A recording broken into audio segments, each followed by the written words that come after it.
여러분, 하나님의 역사가 우리 가운데 임하시면 우리 안에 뜨거운 열정이 일어나게 됩니다. 오늘 본문에 아브라함이 그런 것을 우리가 볼 수가 있어요. 오늘 본문에 보면 이제 하나님이 천사들과 함께 아브라함을 찾아오십니다. 근데 아브라함은 그 사람들이 이제 천사인 줄은 전혀 모르는 거죠. 그냥 지나가는 나그네로만 생각을 했습니다. 그런데 그 나그네를 집으로 모셔다가 식사를 대접하고 정성을 다해서 아브라함이 섬기는데, 지금 아브라함의 나이가 몇 살이냐? 99입니다. 그러니까 여러분, 99 할아버지가 그 할아버지 아브라함이 손님을 대접하려고 그렇게 열심히 그냥 땀을 뻘뻘 흘려가면서 막 뛰어다니는 거예요. 자, 6절, 7절 말씀 우리 다시 한번 읽어볼까요? 스크린 보고 시작. 아브라함이 급히 장막으로 가서 사라에게 이르되 속히 고운 가루 세 스아를 가져다가 반죽하여 떡을 만들라 하고, 아브라함이 또 가축대 있는 곳으로 달려가서 기름지고 좋은 송아지를 잡아 하인에게 주니 그가 급히 요리한지라. 아멘. 여러분, 막 이리 뛰고 저리 뛰는 아브라함의 모습이 지금 막 눈에 생생히 그려지지 않습니까? 자, 아브라함이 뭐가 좋다고? 도대체 뭐가 좋다고 저렇게 열심히 손님을 대접했을까? 혹시 하나님인 줄 알고 그랬나? 천사인 줄 알고 그런 건가? 히브리서 13장에 보면 성경은 분명히 말씀하기를 부지 중에 천사를 대접했다고 말씀합니다. 그러니까 몰랐다는 거예요. 아브라함이 하나님과 천사줄인 줄 모르고 그냥 부지 중에 나그네를 대접하는데 그렇게 정성을 다해서 대접했다는 거죠. 자, 근데 여러분, 오늘 성경을 읽으면 이런 아브라함의 모습과 아주 대조적인 사람이 나오는데, 그 사람이 누구냐면 바로 아내 사라입니다. 오늘 본문에 나오는 사라는요, 아주 무기력한 모습으로 나와요. 그래서 9절 이하에 보면 이제 대접을 잘 받으신 하나님께서 아브라함에게 물어보십니다. 내 아내 사라가 어디 있느냐? 그러니까 여러분, 아브라함은요, 그 이야기 들고 깜짝 놀랐을 거예요. 아니, 저 나그네가 어떻게 우리 와이프 이름을 알고 있으며, 그죠? 그리고 불과 얼마 전에 이름을 바꿨습니다. 사레에서 사라라고. 그걸 또 어떻게 알고 있냔 말입니다. 그러니까 아브라함이 딱 그때 눈치를 챈 거예요. 아, 저분이 하나님이시구나. 그래서 사라가 장막에 있다고 말하니까 하나님께서 아브라함에게 다시 한번 약속의 말씀을 주십니다. 10절 말씀 시작.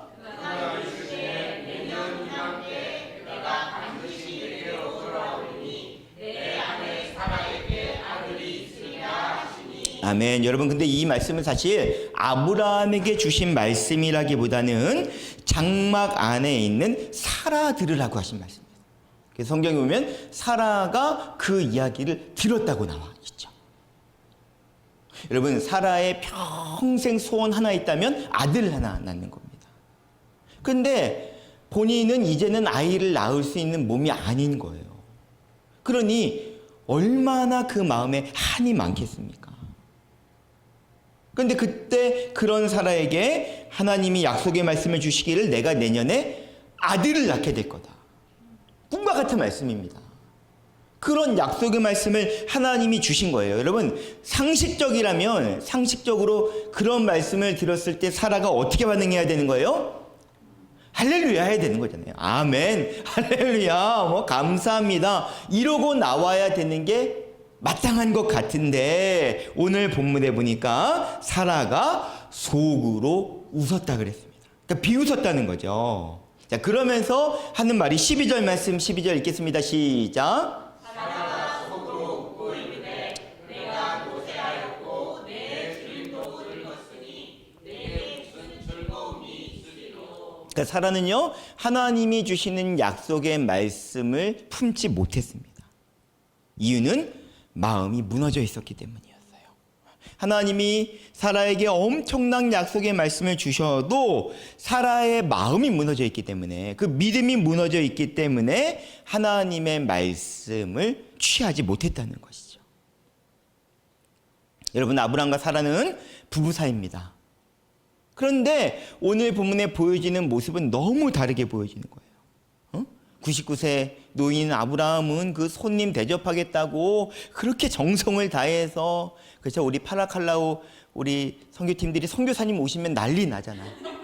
그렇죠? 뭐 아무튼 왜 저럴까 싶을 정도로 정성을 다해서 막 이리 뛰고 저리 뛰고 섬기고 막 열정이 넘치는 그런 모습이 오늘 본문에 아브라함 같다 하면, 그 아내 사라는요, 하나님의 말씀을 듣고도 속으로는 어땠어요?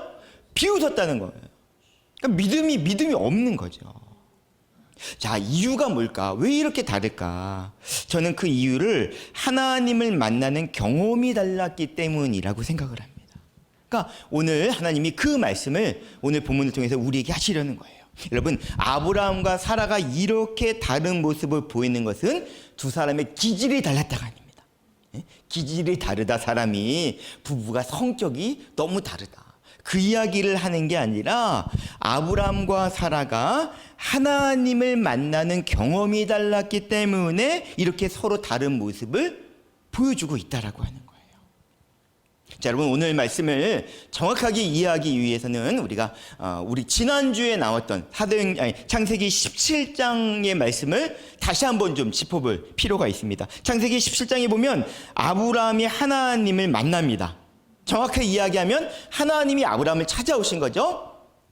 도무지 하나님의 약속을 믿지 못하고 있는 아브라함을 하나님이 찾아오셔서 말씀하시기를, 내년에 네가 100살이 될 때 아내 사라가 아들을 낳게 될 거다. 그런 말씀을 하나님이 아브라함에게 주셨습니다. 자, 그때 아브라함이 어떻게 반응했죠? 오늘 본문의 사라와 똑같습니다. 일단 부부는 닮아가는 거예요. 그때도 아브라함이 웃었다 그랬습니다. 속으로 비웃었다는 거예요. 그러니까 아브라함도 하나님의 말씀이 도무지 믿어지지 않았던 겁니다. 근데 문제는 아브라함이 먼저 믿어야지만 하나님도 역사하실 수 있기 때문에, 그게 하나님의 원칙입니다. 하나님이 일하시는 원칙이에요. 그래서 하나님이 아브라함을 찾아오셔서 무너져 있는 아브라함의 믿음을 세워주십니다. 다시 한번 분명히 말씀하셨어요. 내가 반드시 아내 사례를 통해서 아들 이삭을 낳게 될 거다. 그 말씀을 다시 하시고, 그리고 어떻게 하셨죠?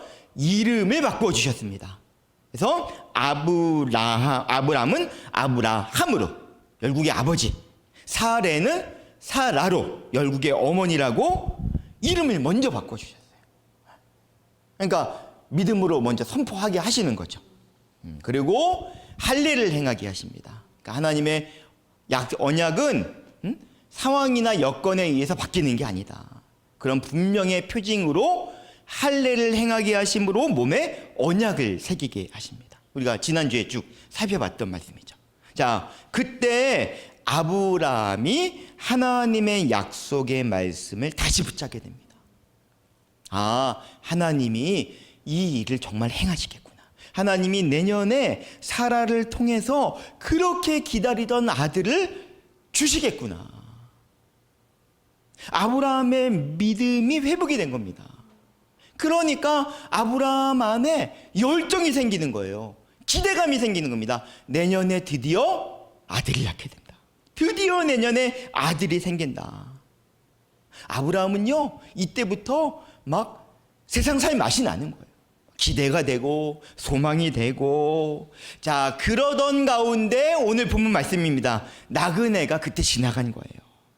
다시 말하면 어떨 때? 아브라함의 영적인 컨디션이 매우 좋을 때, 막 소망이 넘치고 하나님이 기대가 되고, 그 하나님의 약속이 이루어지길 사모하며 기다리고 있는 그때 나그네가 지나가니까 그 나그네를 정성을 다해서 대접할 수 있는 마음의 열정이 있었다는 거죠. 물론 평소에도 아브라함이 나그네를 잘 섬겼으리라고 믿습니다. 예, 그런 사람이었겠지만 이날은 특별히 아브라함의 마음에 은혜 충만한 상태에 있었기에 지나가던 나그네라 할지라도 마치 예수님 대접하듯이 예수님이 우리 집에 오신 거다. 하나님이 우리 집을 방문하신 거다. 그런 마음으로 나그네를 섬길 수 있었다는 것이죠. 자, 근데 사라는 어때요? 사라는 완전히 지금 마음이 축 처져 있어요. 낙심되고 절망하고 기쁠 일이 없어요. 기쁠 일이 그냥 다 짜증나는 겁니다. 남편에게 자식이 있긴 하지만 사실 몸종 하갈이 낳은 이스마엘입니다. 그러니까 여러분, 사라 입장에서는요, 이스마엘을 볼 때마다 마음이 복잡한 거예요. 이스마엘을 볼 때마다 마음이 복잡하고 마음이 힘든 그런 사라에게 어느 날 갑자기 아브라함이 찾아와서 이야기를 하는데, 여보, 당신이 내년에 아들을 낳게 될 거야. 말도 안 되는 이야기를 하는 거예요. 그러니까 그 이야기를 듣는 사라 입장에서는요, 짜증나는 거예요. 이놈의 남편이 또 장난치는구나. 이놈의 남편이 또 나를 가지고 노는구나. 게다가 이름도 바꾸라는 겁니다. 여보, 이름부터 바꿔, 이름. 나는 이제부터 열국의 아버지 아브라함이고 당신은 열국의 어머니 사라야. 그러니까 여러분, 사라 입장에서는요, 지금 남편이 자기를 놀린다고밖에는 느껴지지 않는 겁니다. 남편을 통해서 하는 이야기가 하나도 실감되지 않는, 오히려 마음에 짜증만 나는 그런 심령 상태였다는 거예요. 여러분, 하나님이 아무리 아브라함과 사라를 통해서 아들을 주시려고 해도 아브라함만 믿으면 안 되잖아요. 그렇죠, 여러분? 생각해 보세요. 두 사람이 손만 잡는다고 역사가 일어납니까? 하늘을 봐야 별을 단다고. 그렇죠? 행동을 해야 되는 거잖아요. 행동을 해야 되는 거잖아요. 그런데 이 아내인 사라는요, 아들을 낳을 수 있다는 사실을 도무지 믿지 않으니까 하나님도 역사하실 수가 없는 겁니다. 아브라함도 믿어야 되지만 사라도 믿어야지. 그렇죠? 아브라함의 믿음도 중요하지만 사라의 믿음도 중요하기 때문에 하나님이 사라를 찾아오셨다는 거예요. 그래서 오늘 본문에 하나님이 사라를 찾아오셔서 말씀하신 겁니다. 사라의 그런 상태에서는 하나님의 역사가 이루어질 수 없기 때문에 하나님이 직접 사라를 찾아오셔서 말씀하신 거예요. 내년에 네가 아들을 낳게 될 거다. 근데 사라가 하나님의 말씀을 듣고도 비웃었다 그랬어요. 그때 하나님께서 그런 사라의 믿음을 콕 집어 말씀하십니다. 13절 말씀이죠. 13절 시작.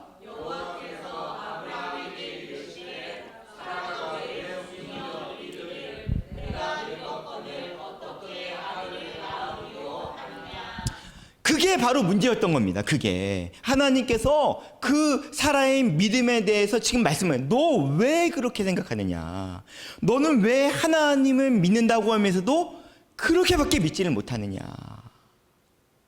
그러니까 여러분, 오늘 말씀을 통해서 우리가 분명히 알아야 됩니다. 사라의 문제는 나이가 많다는 게 아니었습니다. 사라의 진짜 문제는 하나님을 온전히 믿고 있지 못하다는 거였어요. 자, 그때 사라가 이분이 하나님이시구나, 그 사실을 깨닫게 됩니다. 자기가 속으로 비웃은 걸 저 사람이 어떻게 아느냐 말이에요. 그래서 사라가 그때 어떻게 반응하느냐, 두려운 마음에 자기는 웃지 않았다고 거짓말을 합니다. 그러니까 여러분, 인간의 본성을 사라의 모습을 통해서 그대로 보여주는 거예요. 우리도요, 그냥 튀어나오는 게 거짓말입니다. 맞죠? 뭐 계획해서 하는 게 아니에요. 누가 한마디 톡하면 나도 모르는 사이에 그냥 거짓말이 툭 튀어나오는데, 사라가 안 웃었다고, 자기. 나 안 웃었, 그렇게 반응한 겁니다. 그때 하나님이 아니라고, 너 분명히 웃었다고 정확하게 말씀하셨어요. 그러니까 여러분, 하나님은 우리의 속마음을 정확히 아시는 분이십니다. 사람은 속여도 하나님은 속일 수가 없는 것이죠. 근데 여기서 중요한 것은 뭐냐? 하나님이 거기서 멈추셨다는 거예요. 너 왜 거짓말했니? 너 왜 믿음이 그것밖에 안 돼? 그렇게 하나님이 사라를 책망하지 않으시고 거기서 멈추셨다는 거예요. 이유가 뭐냐? 하나님의 목적은 사라를 정죄하고 판단하고 책망하시려는 게 아니라 사라의 믿음을 세워주시기 위해서 그 자리에 오신 거거든요. 그러니까 하나님의 목적은 사라의 믿음을 세워주는 겁니다. 그래서 권면하시는 거예요. 지금이라도 믿어야 된다. 왜냐, 여러분, 임신하고 10개월이라고 하는 시간이 필요한 거잖아요. 그러니까 사라가 지금 믿음으로 반응해야 내년에 아들을 낳을 수 있기 때문에 하나님이 직접 사라를 찾아와서 사라의 믿음을 붙잡아 주셨다는 것이죠. 결과는 어떻게 됐을까요? 성경은 이야기합니다. 사라가 믿었다는 거예요. 자, 히브리서 11장 11절 말씀 읽겠습니다. 시작. 믿음으로 사라 자신도 나이가 많아 간사하였으나 잉태할 수 있는 힘을 얻었으니 이는 약속하신 일을 믿으신 줄 알았습니다. 아멘. 그러니까 여러분, 하나님께서 오늘 우리에게 분명히 말씀하시는 것은 뭐냐? 하나님의 역사에는 먼저 믿음이 선행돼야 된다는 거예요. 그래서 하나님은 우리의 믿음을 세워주시는 일을 그렇게 원하신다는 것입니다. 여러분, 우리가 영적으로 무기력해지는 것을 조심해야 합니다. 그렇죠? 우리가 하나님을 믿지만 실제로 살아가는 모습을 보면 하나님 안 믿는 사람처럼 살 때가 있다는 거예요. 그러니까 우리가 오락가락합니다. 좋을 때는 막 내 생명도 바칩니다. 내 삶을 드립니다. 막 그냥 화려한 고백으로 하나님께 나아가도 또 어떤 때는 어때요? 그냥 오늘 살아 똑같아요. 그냥 무기력에 빠져가지고 그냥 열정도 없고 열심도 없고 의욕도 없고 나도 모르게 그렇게 된단 말입니다. 나도 모르는 사이에. 그러니까 사람은 믿을 수 있는 존재가 못 돼요. 상황을 바라보는 순간 우리의 믿음은 무너집니다.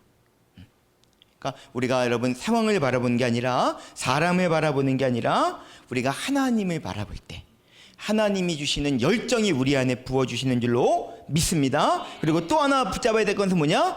남편과 아내가 같이 믿어야 된다는 거예요. 남편과 아내가. 그러니까 가정이 믿음 안에서 하나 되어지는 일을 하나님은 굉장히 중요하게 여기십니다. 그래서 여러분, 남편이 믿음으로 세워지는 일, 아내가 믿음으로 세워지는 일을 절대 포기하면 안 됩니다. 자녀가 믿음으로 하나 되어지는 일이 얼마나 귀한 일인지 모르는 거예요. 여러분, 이건 교회도 마찬가지입니다. 교회도 여러분, 아무리 힘든 일이 있어도 교인들이 똘똘 뭉쳐서 하나 되잖아요.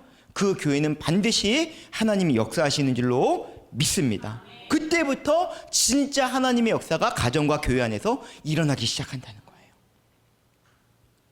예전에 어느 목사님들 기도 모임에 갔는데 그 모임을 인도하시는 목사님이 거기 모여있는 목사님들한테 이런 도전을 하셨습니다. 여러분, 만약에 여러분이 평신도라면, 다 목사님들이신데 가정을 하는 거예요. 여러분이 평신도라면 여러분이 목회하는 교회의 교인이 되고 싶겠습니까? 생각해 보라는 거예요. 여러분이 만약에 평신도라면 여러분이 목회하고 있는 그 교회에 등록하겠냐? 많은 목사님들이 마음에 찔림을 받았어요. 내가 만약에 평신도라면 우리 교회 내가 교인 되고 싶을까? 그러면서 내린 결론이 뭐냐? 솔직히 나라면 우리 교회 교인 안 한다. 그 점에 도전을 받고 많은 목사님들이 스스로 돌아보는 그런 기도하는 시간을 가졌습니다. 근데 여러분, 저는 오늘 여러분에게 좀 바꿔서, 입장을 바꿔서 질문해 보고 싶어요. 여러분, 만약에 여러분이 하늘동산교회 담임 목사라면, 다른 교우들도 오셨으니까 각자 교회를 생각해 보시기 바랍니다. 여러분이 다니는 교회 담임 목사라면 여러분 같은 교인 보고 힘이 나겠습니까? 생각해 봐야 되는 거예요. 가슴에 얹어놓고 생각해 보셔야 돼요. 내가 만약 하늘동산교회, 내가 다니는 교회 담임 목사라면 나 같은 교인 보고 힘이 날까? 여러분, 어떠실 것 같아요? 야, 나 같은 교인만 있으면 소원이 없겠다. 나 같은 교인만 있으면 너무너무 힘이 나겠다. 그러실 것 같아요? 아니면 힘이 나기는커녕 오히려 힘이 빠진다. 기가 빨려 죽겠다. 여러분, 그렇게 반응하실 것 같습니까? 우리가 돌아봐야 돼요. 우리 스스로를. 여러분, 믿음 안에서 우리 안에 일어나는 열정, 감사, 찬양, 기쁨, 사랑, 여러분 이것이 우리의 인생을 바꾸는 줄로 믿습니다. 예, 결국은 하나님이 그걸 보고 역사하시는 거예요. 아브라함이 100살이고 사라가 90살입니다. 환경만 보면 그러면 아무것도 못하죠. 그러나 하나님을 만나고 하나님을 바라볼 때 그는 변하여 믿음의 조상이 되었다는 거예요. 그러니까 삶의 열정은요, 하나님으로부터 오는 겁니다. 하나님을 만날 때, 하나님으로 충만할 때 하나님이 부어주시는 열정이 우리 안에 부어지는 줄로 믿습니다. 저는 목회하면서 가장 어려운 것 중에 하나가 뭐냐, 제 안에 열정이 끊어지지 않게 하는 겁니다. 여러분 보시면 알겠지만 우리 교회는 이렇게 큰 교회가 아니니까 뭔가 이렇게 새로운 변화를 주는 일이 어렵습니다. 그리고 제가 뭐 안 한다고 아무도 뭐라고 하는 사람이 없어요. 그냥 내가 안 하겠다 그러면 안 하는 거예요. 그러니까 너무나 쉽게 이렇게 매너리즘에 빠지기 쉬운 그런 구조인 겁니다. 저도 나름대로 노력을 하죠. 이것도 시도해보고 저것도 시도해보고. 그러면 그럴수록 내리는 결론이 뭐냐? 아, 내 안에는 열정이 없구나. 나는 참 열정이 없는 사람이구나. 여러분, 그런 생각이 들 때마다 제가 이 위기를 돌파할 수 있는 길은 유일합니다. 그게 뭐냐? 주님을 바라보는 거예요. 주님. 말씀과 기도의 자리에서 주님을 바라볼 때 내게는 없는 하나님의 열정이 부어지는 걸 깨닫게 되는 거죠. 그래서 하나님이 아이디어 주시고 영혼을 사랑하는 마음도 주시고, 나는 원래 그런 사람이 아니지만 주님을 바라볼 때, 그것도 한 번 하는 게 아닙니다. 매일마다 저의 기도 제목은요, 하나님의 열정을 제게 부어주세요. 하나님, 하나님의 마음을 제게 부어주세요. 그렇게 날마다 기도하며 하나님께 간구하는 그런 기도로 하나님께 나아간다는 것이죠. 말씀을 마무리합니다. 사랑하는 성도 여러분, 지금 내 마음과 내가 살아가는 삶의 모습이 어떤지를 한번 여러분 살펴보시길 바랍니다. 하나님을 믿는다고 하지만 나도 모르는 사이에 그냥 어깨가 축 처지고, 그렇죠? 얼굴도 굳어 있고 부정적인 말만 나오고, 그렇다면 여러분 오늘 모습은 그대로 오늘 본문의 사라와 같은 모습입니다. 그렇기 때문에 하나님도 역사하실 수가 없다는 거예요. 내 눈이 내 환경과 여건에 고정되어 있기 때문에 마음으로도 일어나지 못하는 것입니다. 오늘 이 시간 기도할 때 하나님의 열정이 부어지는, 하나님의 마음으로 나아가는 귀한 은혜의 시간이 될 줄로 믿습니다.